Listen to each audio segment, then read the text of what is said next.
Hello. Hi. Welcome to Alter. I'm your host, Chloe Lisacek, and I'm so happy you're here with me. This podcast was born from my journal entries, processing all the changes that life brings and how those changes change us, often for the better, even though it usually doesn't feel like it. So, if that's something you're interested in, you're in the right place. I'd love to hear what parts of the show resonate with you. So after you listen, please leave a comment on our latest post or send me a message with your thoughts. All right, let's get into it.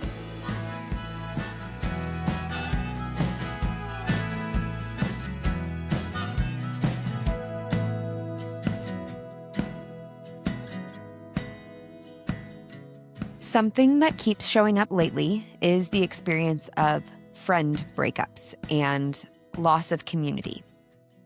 I've experienced this many times over in my life. And for long seasons, it completely dictated how I moved through the world. Being on the other side of some of those experiences now, I feel like I can finally see them from a bird's eye view. And what I've realized is a lot of my suffering didn't just come from losing community. It came from not understanding how to participate in community. There is a special kind of grief that comes with losing people who once occupied every corner of your life. The worst part for me was having to see them again. Usually, there's some connecting person that ties you back to the group, a mutual friend that still invites you to a wedding, a birthday party. And you have to face those people who you don't know anymore, but who once knew the depths of your pain and the peaks of your joy. They become strangers who still have access to this leftover knife in your gut. And somehow, just seeing their face twists that knife. There's a part of me that hates that I ever gave people that kind of emotional power over me. But there is another part that knows those feelings only exist because there was once love there. Shame just moved into the space where our connection used to live. Recently, I was at a birthday party when someone said to me, I think I'm just going to leave. I asked why, and they said, I just know no one here really likes me, and it's probably better if I just head out. I immediately recognized that feeling. I told them, I like you. I want you here. What they think is none of our business. They stayed. But afterward, I kept thinking about the times that I had been the person wanting to disappear, go hide in the bathroom at the wedding or the birthday party, because my inner dialogue was telling me the exact same thing. You're not wanted here. No one actually wants you around. You don't belong. And standing there with this person, knowing some of their history with the group, I remembered how lonely that experience is. Because when you feel like the outsider, shame convinces you you're the only one feeling that. Looking back to that party that I was recently at, I wish I would have told them I've been there too. I think there's something really healing about hearing another person admit that they understand the shame that you feel. Connection starts the moment someone else says, "Me too." But receiving that kind of support requires vulnerability. It requires letting people see the thoughts that you usually hide. And that is something I really used to struggle with. Still do, but I'm working on it. People would say things to me like, "You always have your shit together. I had no idea you were struggling." I used to feel so frustrated by those comments. What do you mean you didn't know? Of course I struggle. I'm a human. But I had to confront the reality that people didn't know because I wasn't letting them in. I wasn't allowing people to show up for me. I think we absorb a lot of messaging that promotes setting boundaries and cutting people out of our lives. Things like, if people really care, they'll show up. That needing to ask somehow cheapens the support. But I think that belief isolates us more than it protects us. The reality is, we need to create the space for people to be able to show up for us. We're all living incredibly busy lives, trying to process our own shit and just try to make it through the week or the day or just the freaking morning. So imagine your friend, let's call her Millie, is having one of the worst weeks. Someone she's been seeing ghosts her. Her grandma's in the hospital. Work has been impossible. She feels herself unraveling, but she tells no one. A month passes, and eventually she sends you a paragraph basically saying, "I've been drowning and I haven't heard from you. I needed you and you didn't check on me." From the other side, you're thinking, "Millie, how was I supposed to know that?" And it's not because you don't care. It's that you didn't have the opportunity to show up for her. The alternative is Millie reaches out and says, "Hey, this week has been really hard. Do you have space for a phone call or a walk or something to reconnect?" That gives you both the opportunity to show up together. She is creating space for you to show up as her friend, which for me, I love when my friends do this for me. It is so fulfilling to make the people you love feel loved. That's the whole point of doing life together. But sometimes I forget that it is my job to ask for help when I need it too. Community requires participation. People cannot support needs that they don't know exist. And I say this as someone who spent years both wanting to be rescued and exhausting myself trying to rescue everyone else. But I realized my life was my responsibility to protect. And not in a hyper independent, I don't need anyone kind of way. Human beings absolutely need support, connection, community. That's what we're talking about here.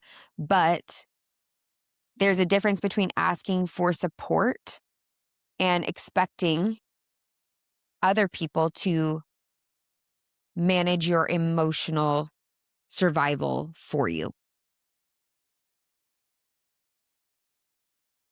That perspective is still relatively new for me because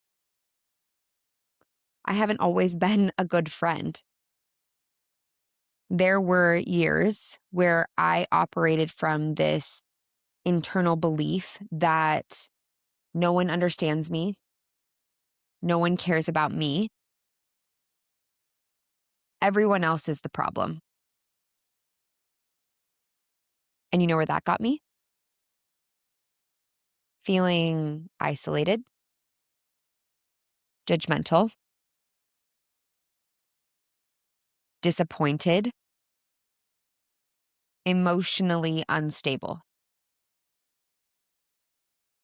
And those are some of the shittiest emotional states to be in because you are at the whim of everyone else's actions and feelings. When your sense of safety depends entirely on other people validating you, your nervous system gets hijacked constantly. Every interaction feels loaded. Every rejection feels catastrophic. In astrology, this is the Leo Aquarius axis, the relationship between the 5th and the 11th houses. The 5th house is authenticity. It's associated with Leo. It's the parts of ourselves that make us feel the most alive. It's creativity, it's individuality, self-expression, what sets us apart from everybody else. The 11th house deals with community and is associated with Aquarius.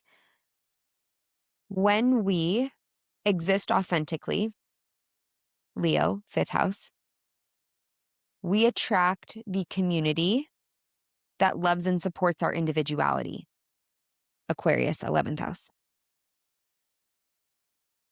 I lost, I'm going to put that in air quotes, a lot of friendships because I didn't know how to show up honestly. I expected everything and gave very little emotionally. I was secretive, avoidant, defensive. I wanted all the benefits of intimacy without actually having to allow myself to be known. And underneath all of it was shame. That was running the show.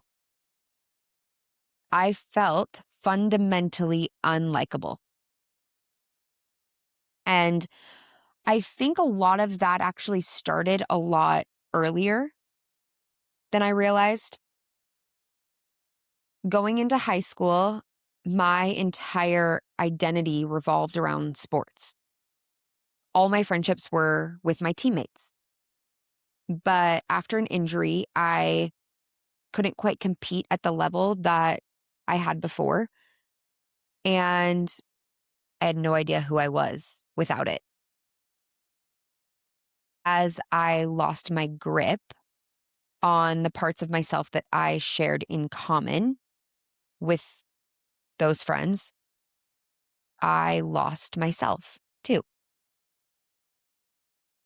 I didn't know who I was without gold medals and blue ribbons. I wasn't the exceptional athlete anymore. I wasn't special.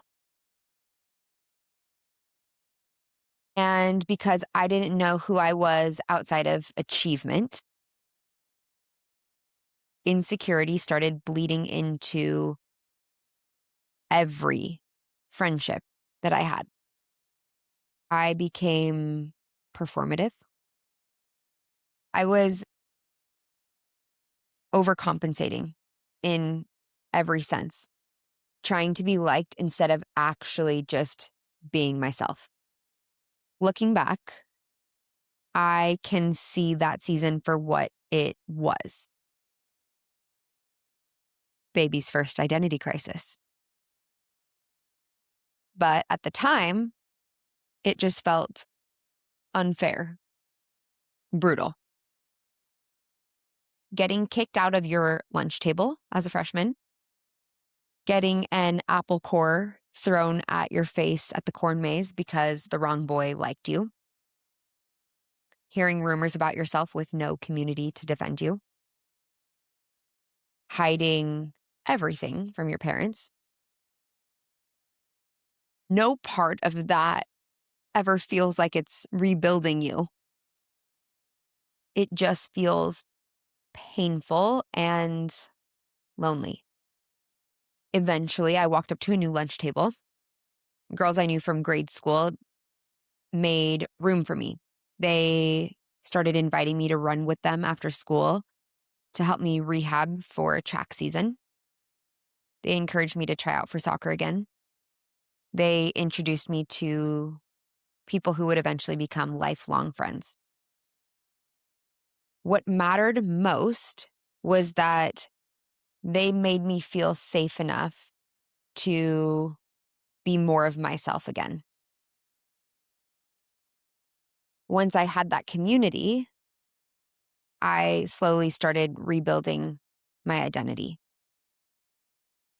But I can't forget the first step towards that healing was me walking over to a new table. Humility dragging me forward, asking to belong, participation. But that was only the start. Versions of that same cycle repeated throughout my 20s. Have you ever heard the quote, "Funny how I'm a people pleaser, but no one around me is ever pleased"? Yeah, I wanted people to like me so badly that I stopped making decisions with integrity and started making them based on approval. People feel that. Not because insecure people are weak, but because inauthenticity creates instability in relationships.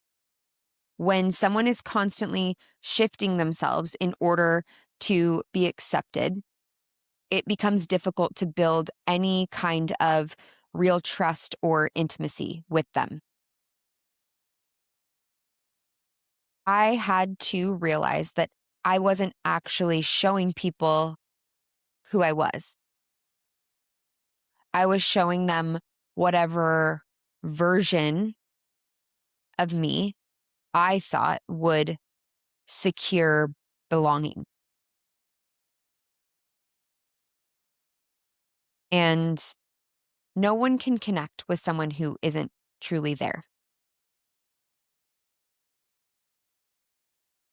That was a painful thing to accept. But it was also really freeing. Growth became possible the moment I stopped seeing myself as this permanently broken or bad person and started recognizing that I had learned survival skills that just weren't serving me anymore. People do change. I know that because I did. But change requires discomfort. It requires honesty. It requires choosing to show up differently again and again until the performance part falls away and you finally meet yourself again underneath all of that. And then over time, you start excavating the person that shame had buried. You start becoming someone real enough to be known. That's what community actually requires. Not perfection, not constant emotional availability, but mutual participation, honesty, vulnerability, the willingness to let yourself be seen, taking responsibility for your part in the relationship. People can only meet you as deeply as you've met yourself. If you're lonely, I don't think the answer is go find people. I think the first step is reconnecting to yourself so that other people can finally meet the real you. It's the mindset shift from people always abandon me to instead, I had to learn to exist honestly enough to create real connection.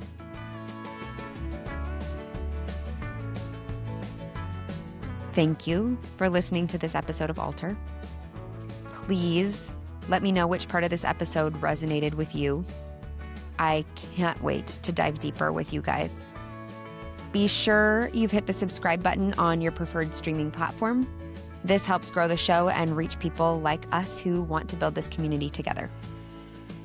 Don't forget to share this episode with your friends and family if you feel called to do so. And lastly, be sure to listen to the astrology forecast episode for this week and check your rising sign for how the transits are affecting you personally. Okay, with that, I'll see you next week. Thank you. Illy, bye.